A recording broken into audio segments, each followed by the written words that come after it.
Hello collectors, Steven once again, and welcome to the second video of Teenage Mutant Ninja Turtle Week with a review of the SH Figuarts Donatello. The second, or maybe first turtle to be released because he came out at the same time as Leo, the brains of the bunch finally gets an action figure from Tamashii Nations. But is this $60-some Bandai Premium Web Shop exclusive worth that price tag? Well, sit back, relax, grab a slice of pizza, and let's take a look to see whether or not he's worth adding into your collection. Aside from the purple paint for the pads and the bandana, and the D on the belt, Donnie's body is 100% identical to Leo's and the other turtles. So if you've seen my review of Leo or the other turtles, you know just about what to expect here, especially because both Leo and Donnie came out at the same time. However, a point I made in Leo's review was about the quality of the presentation of the figures, like mold lines and such, and I want you to pay attention to those the most. So looking at the head on Donnie here, the details are nice and fine with crisp paint for the eyes, and here the bandana separation opposed to Leo from the forehead isn't as noticeable. On Donnie here, though, you may notice some little lines and whatnot on the head and the face, and that's because he's fallen a few times. That's on my part there, yeah, not Bandai's necessarily, but after some brief experimenting from those accidents, it seems like the plastic used for the head is kinda soft and doesn't recover too well from indents, so you don't want Donnie to take any shelf dives. Yeah. Anyway, the bandana sculpt is great, even at the back piece where it's all tied together. The arms are sculpted well with nicely defined muscles. You can tell that he absolutely does lift. However, there are some notable marks where you can see he was removed from the mold. This is something that not everyone will complain about. Mainly only people who expect perfection, they would see this as a downside. So pick and choose for you if this is something that would be bad. The Plastron has some nice detailing to it, and it's made of a bendy material, rubbery if you will, and when pulled down it reveals a full body sculpt. Do be careful when moving it around because there can be paint rub from this rubber material onto the body. So as we move down a little bit more, the D on the belt is pretty clean, and by today's standards for Bandai, it's pretty impressive, and it's made of die-cast materials. Feels exactly like metal. That's actually probably because it is. However, the belt does suffer from a couple of small-ish issues, like goop and a couple of white marks that I couldn't brush away. Noticing a pattern here. But like the mold lines, it's up to you if that's an entirely bad thing overall. The legs are sculpted just as nicely as the arms with fine details, and even on the pads. The shins on down are made of die cast and are painted green, and even though I can't really see any chipping too much on this turtle to be specific, all of my turtles have paint chipping even right out of the box as shown in my Raphael unboxing. Clear example there. And here's my Leo's foot for an example as to what some of that chipping may be like. So don't be surprised if your $60 turtle does have some unpainted die-cast parts at some point. And finally, we have the shell.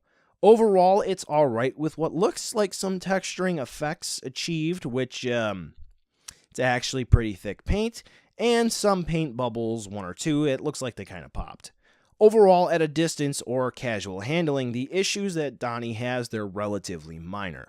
But when looking at Donnie critically, you see some flaws which, once again, like Leo, should not be on a $60 collectible.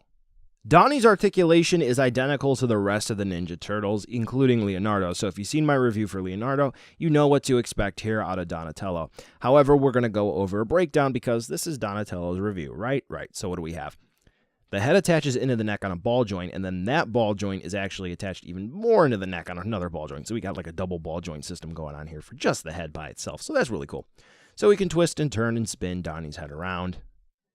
And then the neck plugs into the body on a ball joint. So we can get Donnie to look about that far up and about that far down, which is really cool. So really expressive head movement there.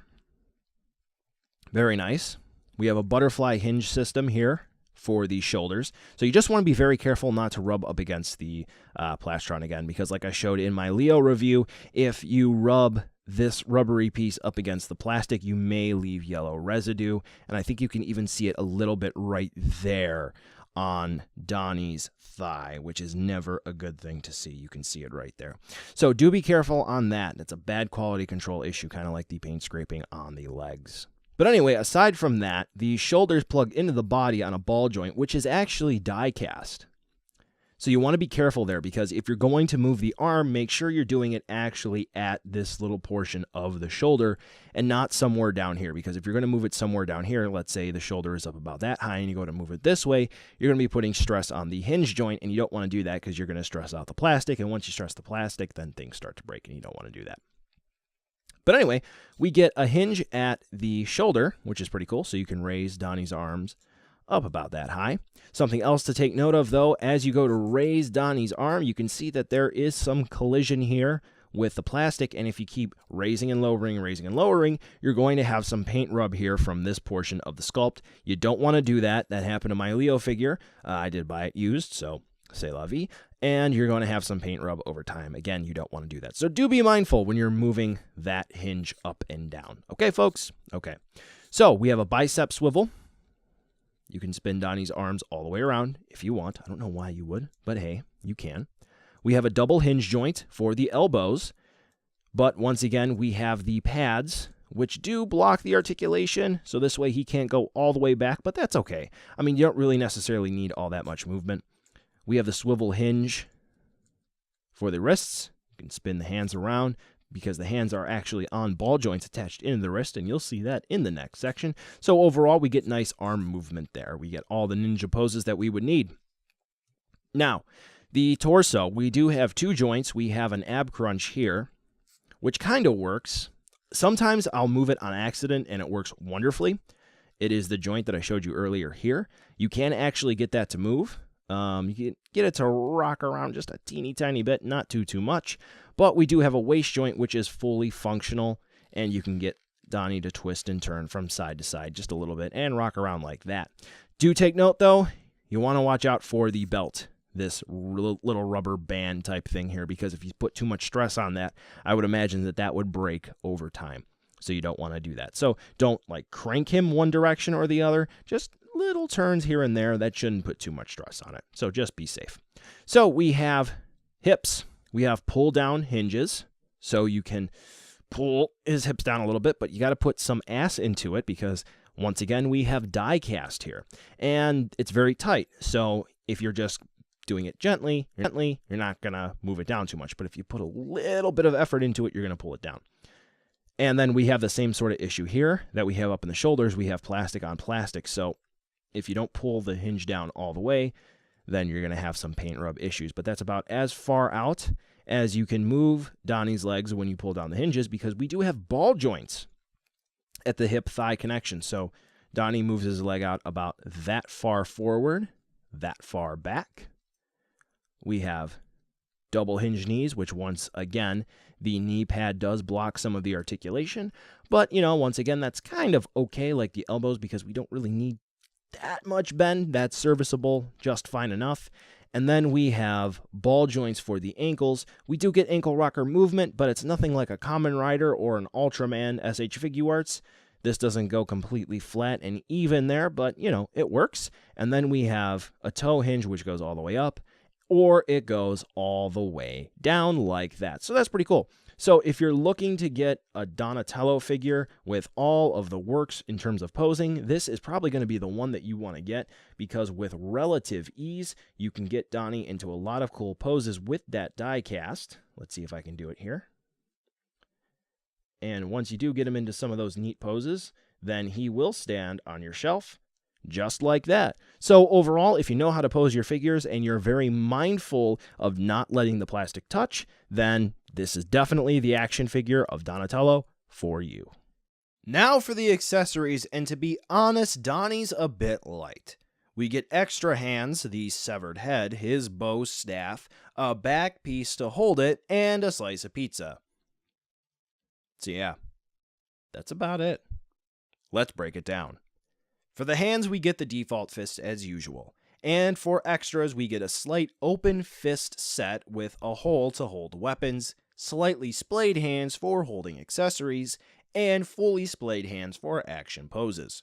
Swapping hands is easy to do, just like all the other Figuarts that have ever existed, but be careful not to pop out the wrist joint or the band at the wrist. Now, for the bow, and it's kinda lacking. Sure, it looks like wood, as close as they could get it to look at this scale, but it's sculpted to look like it's wrapped in cloth or bandage or whatever, and though it's painted in the series, it's not here, which is true to the promotional material, but I don't know exactly how to call it here because the sculpted detail is there, but it's not painted. Yeah, but I guess when you put it into the hands that are meant to hold weapons, it's a really tight fit, so the paint would rub off easily. So that's why it might not be painted. Yeah. However, on that note, these slightly splayed hands are my preferred hands to hold the bow. Sure, it might not be 100% stable, and you might be able to pull it out easier, but it's easy to get him to hold it with both hands, and it's easy to pose with these slightly splayed out hands. So, your mileage may vary on which hands you want to use. Along with the bow, we of course get the back piece, so this way you can store the bow when Donnie wouldn't be using it.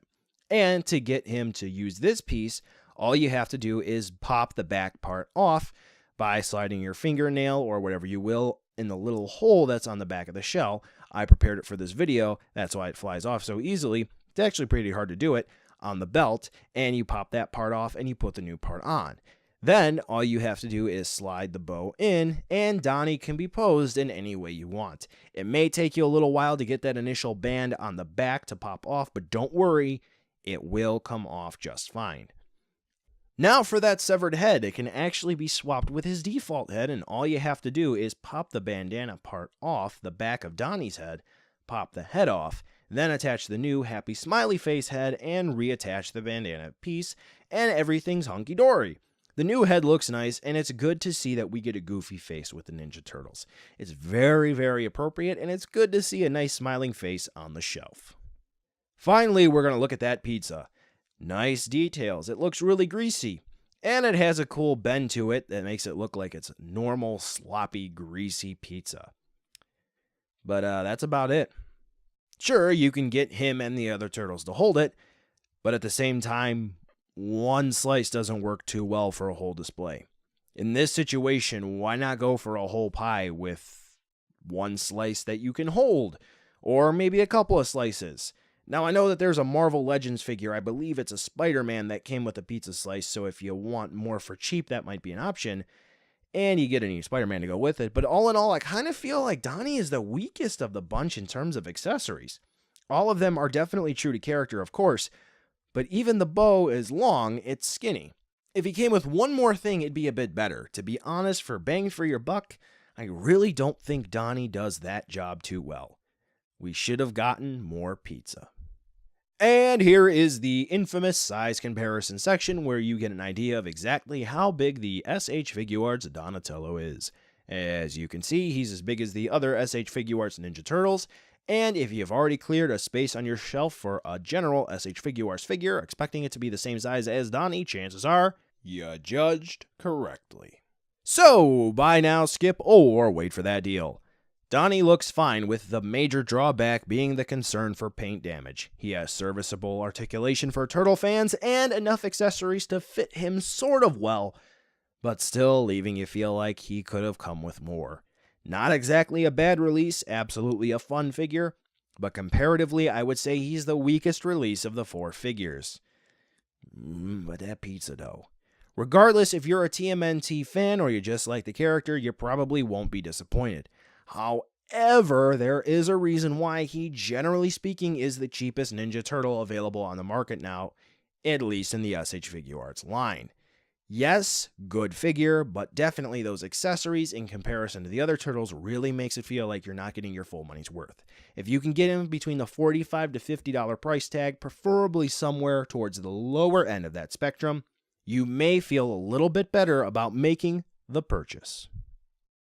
Well, that's it for this video, but that doesn't mean you need to close out just yet. There are a few other videos that just popped up on your screen, so go ahead and click on those to watch some more of my videos, and then there's the description to check out, where I've linked to where you can get this figure or others like it, and the credits to see how this video was made, so be sure to check that out. Be sure to like the video, drop a comment, and subscribe. I love hearing from you. Thanks for watching, collectors, and I'll catch ya in the next video.